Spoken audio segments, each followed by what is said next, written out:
மீண்டும் மீண்டும் அதை திருப்பி சொல்ல வேண்டாம் என்று கேட்டுக்கொள்கிறேன். ஏனென்றால் உங்களுக்கும் சிபிஐ வழக்கு இருக்கிறது, உங்களுக்கும் இன்கம் டேக்ஸ் வழக்குகள்லாம் தொடர்ந்து உங்களுக்கும் இருக்கின்றது. சிபிஐ வழக்கு இருக்குதுன்றதெல்லாம் கரெக்டு தான். எங்களுடைய டென்ஷன், எங்களுடைய முதல்வர் தொகுதியில் என்ன பிரச்சனை, மக்கள் பிரச்சனை இருக்குது, அது உடனுக்குடன் பார்க்குறியான்னு கேட்டார்ன்றதுக்கோசம்தான்.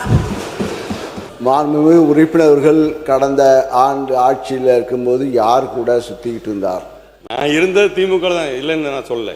அதாவது என்னைக்கு நீங்கள் வாங்கினது 108, எதிரில் இருக்கிற உங்களோட அதிகமாக வாங்கியிருக்கிறாங்க. தனித்தனியாக பிரிஞ்சிருக்கே தவிர உங்களோட அதிகமான வாக்குகளை பெற்று தான் நீங்கள் வந்திருக்கிறார்கள். எனவே தனித்தனியாக பிரிஞ்சிருக்கு, எங்ககிட்ட இருக்கிறவங்க தான் உங்ககிட்ட வந்து ஆதரவு தெரிவிச்சிருக்கிறாங்களே தவிர எங்கள் தலைவர் எப்போதும் மனதில் இருக்கிறவர். எங்களை பார்த்து சொன்னார், அவர் நீங்கள் கூலாக இருக்கீங்க, உட்காந்துருக்கீங்க அப்படின்னாரு.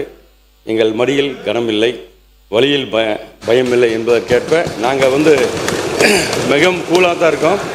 இன்றைக்கி மட்டும் இல்லை, இந்த 5 வருஷம் போய் மக்களை அடுத்த 5 வருஷம் தேர்தலில் சந்திக்கும் போது நாங்கள் கூலாக தான் இருப்போங்கிறத தெரிவிச்சுக்கிறோம். மற்றொரு உறுப்பினர் சொன்னார், எங்கள் முன்னாள் முதல்வர் எதிர்கட்சி தலைவர் பேரவைத் தலைவர் அவர்களே, நேற்று என்னுடைய முன்னாள் அமைச்சர் பேசும்போது சொன்னார், கடந்த 5 வருடங்களாக தினமும் டென்ஷன் எங்களுக்கு என்று.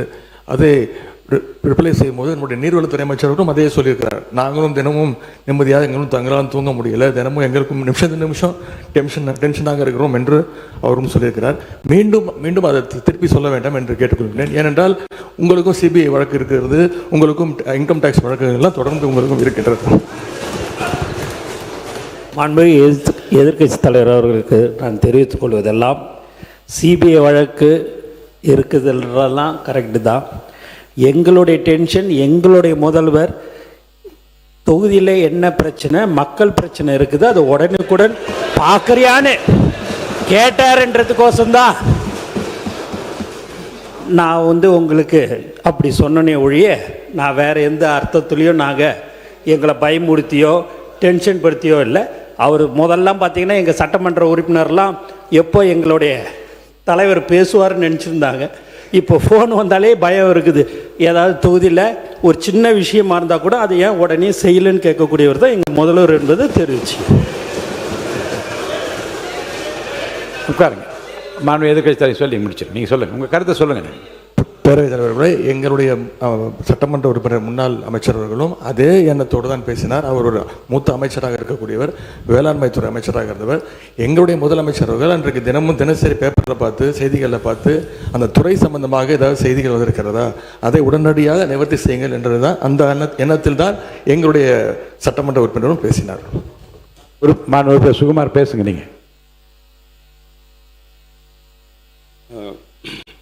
நேற்று மற்றொரு முன்னாள் அமைச்சர் பேசும்போது சொன்னார், எங்கள் முன்னாள் முதல்வர் எங்கும் இருக்கிறார், எல்லா திட்டங்களும் இருக்கிறார், நீக்கமர நிறைந்திருக்கிறார், எல்லா இடத்துலையுமே இருக்காருன்னு சொல்லி பேசினார்.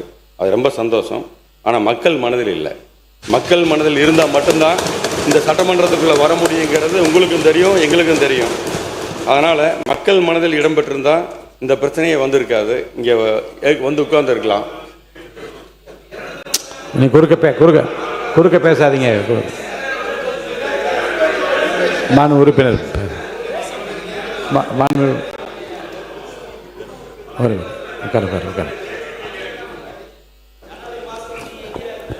மாண்புமிகு பேரவைத் தலைவர்களே, மாண்புமிகு உறுப்பினர்கள் கடந்த ஆண்டு ஆட்சியில் இருக்கும்போது யார் கூட சுற்றிக்கிட்டு இருந்தார் என்பது உலகத்துக்கு தெரியும். எங்களுடைய ஊரக தொழில்துறை அமைச்சர் ஐபி குடன் அவர் கூட இருந்தார், பழகினார் இருந்தார்.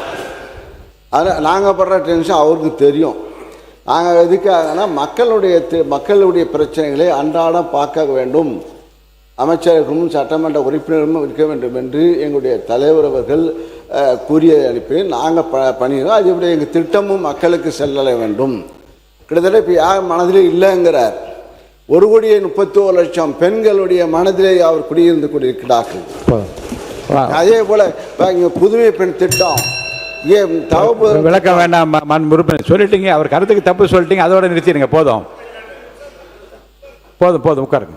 மாண்பு உறுப்பினர் கருத்து சொல்லுகிற போது ஒரு கான்ட்ரவர்சி இல்லாமல் நீங்கள் முடிச்சிருங்க. ஏன்னா நீங்கள் சொல்லுகிற போது மிகப்பெரிய திராவிட பாரம்பரியத்து குடும்பத்திலிருந்து வழித்தோன்றலாக இருக்கின்றீர்கள். அந்த கண்ணியத்தையும் கௌரவத்தையும் காப்பாற்ற வகையில் நீங்கள் தொடர்ந்து பேச வேண்டும் என்று நான் கேட்டுக்கொள்கிறேன்.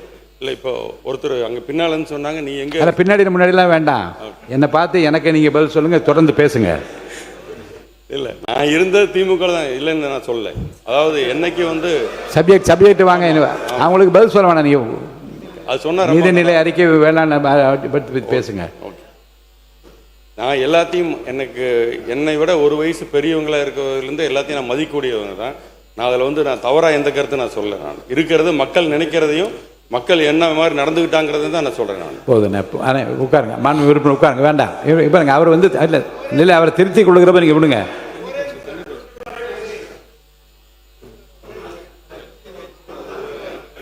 கொடுங்க.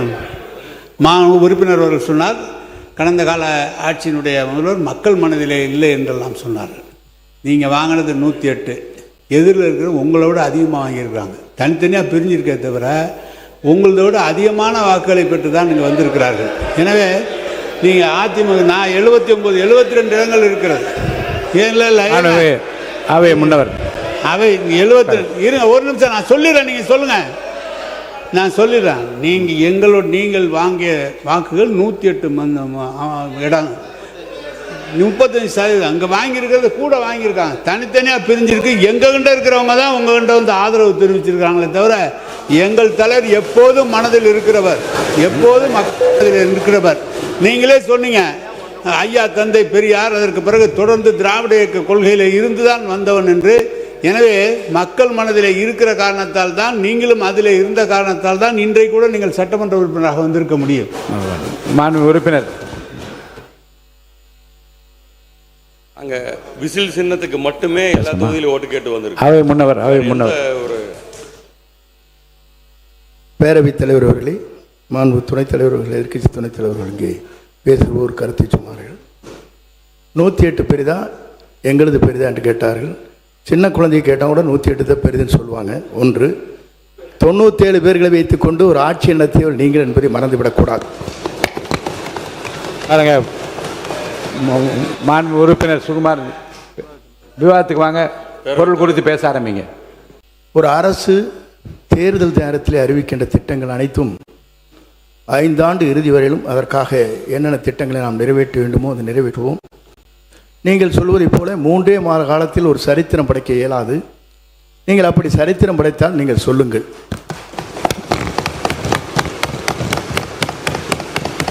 மாண்பு உறுப்பினர் சொல்லுங்க, நீங்கள் பேசலாம்.